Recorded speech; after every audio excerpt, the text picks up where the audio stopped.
What's up, everyone? It's day 21 of 75 hard. I just finished my second workout of the day. I did a 45 minute 35 pound ruck outside. I went a little over 2.25 miles. I didn't do any push-ups today with it. Just did the walk. It felt good today. I feel a little bit better. I woke up feeling sore. Went straight to the gym. Did 15 minutes on the treadmill, and then I did legs.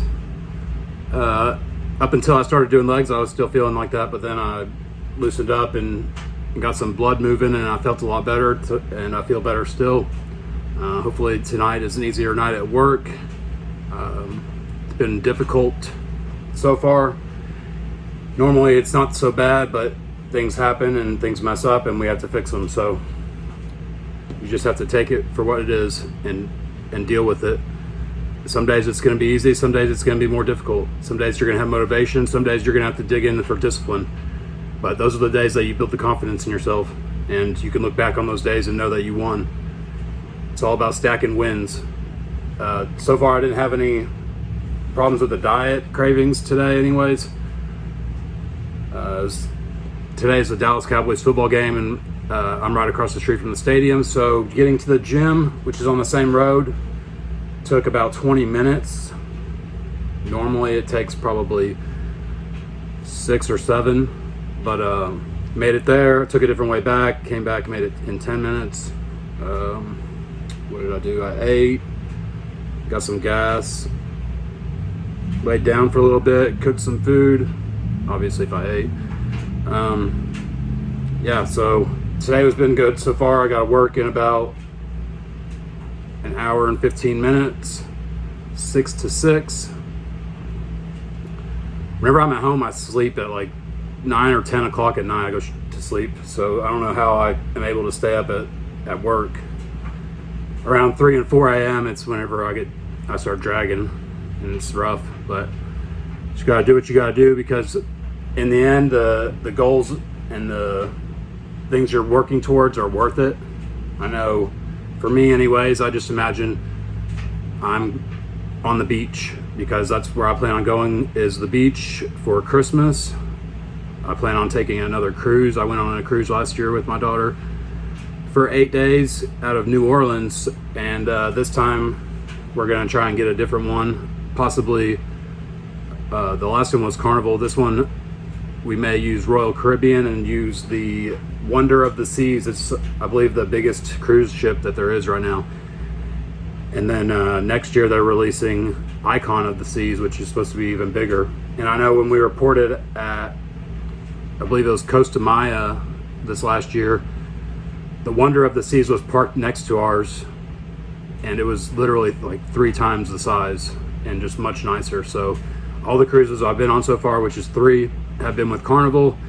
I believe the Royal Caribbean may be a little bit nicer, so I want to check it out at least, and then probably try to get to a different port, like different islands that we haven't been to. So far we've been to Costa Maya, Cozumel, Belize, Bahamas, Puerto Rico, Virgin Islands, and Miami a few times, but try to find one that goes to like Turks and Caicos, and maybe one that goes to Jamaica at the same time. But anyways, what I was going to talk about today was how whenever you have issues getting things done, you just need to know that you hold the keys. It's all up to you whether you get things done or not. Nobody's going to do the diet for you. Nobody's going to do the workouts for you. Nobody's going to hold your hand. You can have a coach, and you can have a trainer and a diet coach and all that, but ultimately it's up to you to get the results. You're the one putting in the work. You're the one doing all the things when nobody's looking, whether you're snacking too much or not getting the full session in, if you're cutting short on your 45 minutes, or if you have an hour, or whatever the case is. If you're not putting in full effort and doing what is required, yeah, you'll get some results, but the end result isn't going to be the same, as in the amount of weight you lose or gain, or more specifically, the character that you develop, because you know whenever you have difficult times and things are happening in your life that you don't have any control over, you know that you put in the work. So there's not always times where you can just control everything, but there are certain things that you can always control. You can control what you put into your mind. You can control what you read. You can control how much water you drink and the foods that you eat. You can control the effort that you put out during your workouts. A lot of things are out of our control in the world, a lot of negativity, a lot of division, and that's not necessarily something you can change on your own. It's going to be a collective effort. We all have to hold a higher standard, and you have to hold a higher standard for the people that you associate with.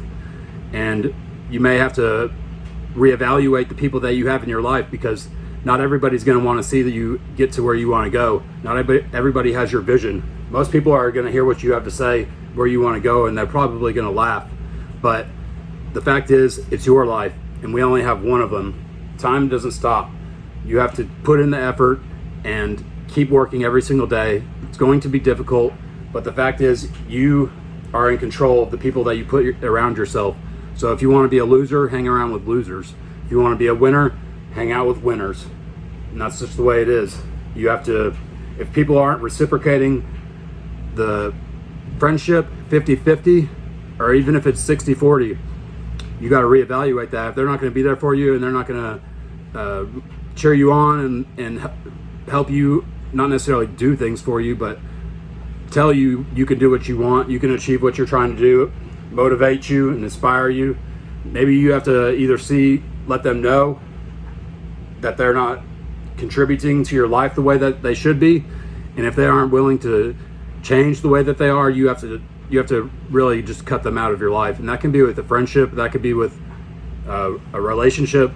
If the person that you're with, your spouse, if they're not on the same track as you, and this is maybe harsh, but the fact is, the longer you stay with them, the more off you're going to get. You're not going to be able to reach your dreams, and some people can, I'm sure, but the fact is, I know from experience, whenever somebody that you're with is not on board, and they are negative towards your goals and your dreams, it's hard to leave them. I know this because it sucks, but the fact is, the harder thing to do is stay.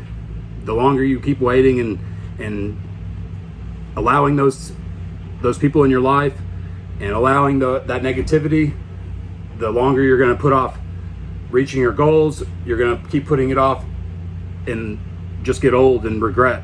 And that's the worst thing you can do is at your end of your life is have regret.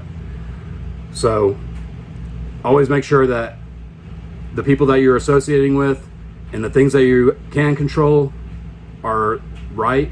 If you can control it, do it, because it's all up to you. If you're going to consume negative content, if you're going to read bad news, if you're going to eat bad foods, if you're going to not drink water, all the things, get your vitamins and minerals, get some sunlight, go ground yourself, walk around barefoot sometimes. I know that's something that I don't do because there's not a lot of places where I can just walk around barefoot. Out here it's a big parking lot. Over there in where I work, I mean, it's just rocks. I guess I could just take my shoes off over there, but it's just something I put off. Another thing you can get in the habit of is, and you can have your own beliefs, but I'm a Christian and I believe in praying. So if you want to really be inspired and have that motivation and have that knowing have that faith that you're on the right track and that you and your vision are exactly what's in your heart and what you were meant to do, I believe that you should pray every day. So you can pray to whoever you want, but to me, I'm praying to God, and that's how it is. So that's about all I have for today. If you like my shirt, it really says that everything, average is the enemy. You can go to fewwillhunt.com, I believe. Few Will Hunt on Instagram. You can look it up on there. If you know this hat, Ian Smith made this hat, AttilasGym.com. He's no longer the owner of it, but he was the one putting this hat out, and I was in support of him, and he is currently my coach. So if you want to know how I got that the bison hat that I wear occasionally with the camo, you can see it in my thumbnails. I got that through him, through Andy Frisella. I've dealt with similar things for the last, I guess, 2.5 years, being shut down, having to create new profiles, getting flagged for secondary selective screening 31 times in a row at the airport, 31 flights in a row over a 2-year period. So and I'm not just one of those people that is on these secret pages or anything like that, just from posting about the obvious in this country, the things that are obvious that are going on. So if you can't see what's really going on, you need to wake up. But I'm not trying to get into that on here. I don't want to lose my traffic or any of that. So basically, if you like this hat, you can get it still on AttilasGym.com. And the shirt, average is the enemy, people. Average is the enemy. And so are the politicians. But anyways, today's day 21. I'll be back tomorrow for day 22. Peace.